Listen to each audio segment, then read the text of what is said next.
pedestrian, who was knocked down by a truck on Kankona Highway early Thursday morning, succumbed to his injuries at the hospital. The deceased was identified as 37-year-old John Fernandez of Sristhal, Kankona. He had returned from Kuwait last week.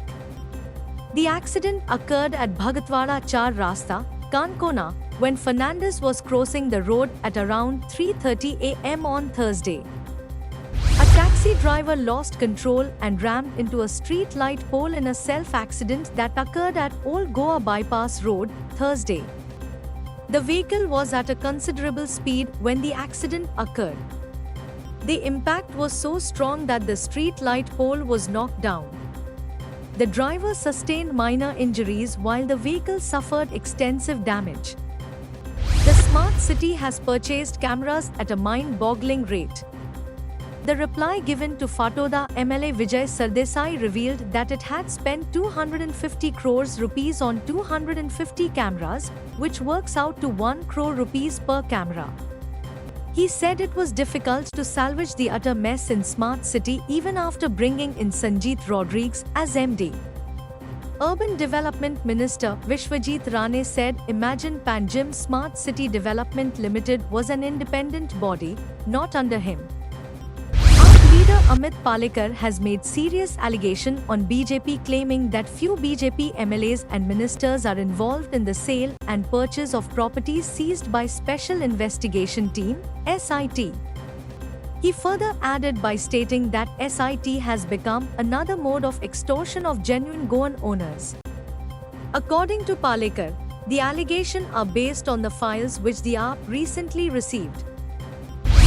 Goa MP Captain Viriato Fernandes has said he was appalled, shocked and saddened to hear the new and Renewable Energy Union Minister Pralhad Joshi's reply praising PM Narendra Modi for doubling the coal production. Fernandes had the opportunity to ask a supplementary question on renewable energy in the Lok Sabha vis-a-vis sustainable development goals set by United Nations and to be achieved by 2030. Students at Anganwadi in Tamsodo, Dharbandora boycotted classes due to a damp and unfit classroom floor, posing health risks.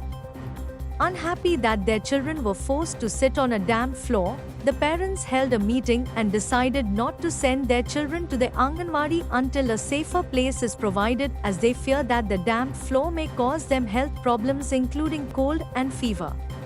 Bamboli Junction is a disaster waiting to happen. The new highway design has not made any provisions for priority movement of ambulances to the Goa Medical College. The parking of vehicles by the service roads, lack of parking space and the location of schools in the vicinity creates absolute chaos during peak hours. Flooding and parking at the underpass exit near GMC also creates traffic congestion. Strict traffic police vigilance and priority for ambulances is absolute must. Street Providence Goa is reaching out to survivors of the Wayanad landslide disaster. They are sending cash and essential items to assist those who have been rendered homeless and are now living in camps. Goa's picturesque beaches have become the grim scene of repeated discoveries of dead and injured marine life in recent months, raising alarm among environmental advocates. Over the past few weeks, including this week, local conservation groups have reported finding the carcasses of multiple dolphins, as well as stranded turtles trapped in discarded fishing nets, known as ghost nets. These incidents follow a troubling pattern that has persisted since the start of the year. Cables put by cable TV operators and internet providers in various parts of KPM are a hazard to pedestrians and commuters. The cables are tied to electricity poles in huge bundles, giving an ugly look to the town. Additionally, when cables fall on the road or footpath, they pose danger to pedestrians and commuters. Ex-chairperson Raul Palara said municipality or electricity dept should remove them or he would file APIL against the power department. The Reserve Bank of India (RBI) plans to reduce the clearing time for bank checks to a few hours, significantly improving the ease of doing business in the country, announced RBI Governor Shaktikanta Das on Thursday. Currently, check clearing through the check truncation system (CTS) takes up to 2 working days due to its batch processing mode.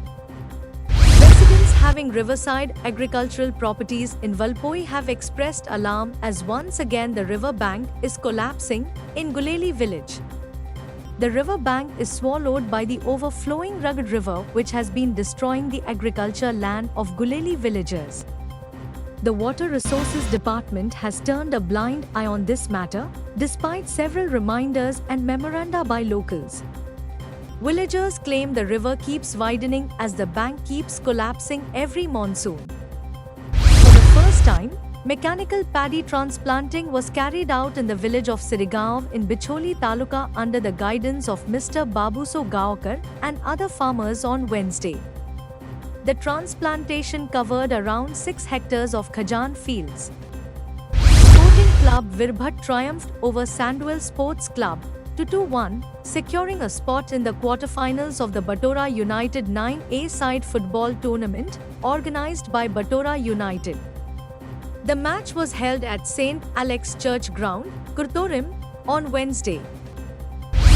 Egnale Youth Club Paroda advanced to the semi-finals of the 25th All Goa Our Lady of Mercies 8A side inter-village football tournament by defeating Sporting Club of Davolim via a tiebreaker with a score of 8-7. The match, organized by Silim Sports Club and held at the Chinchinim Church Ground, saw both teams mainly playing in the midfield.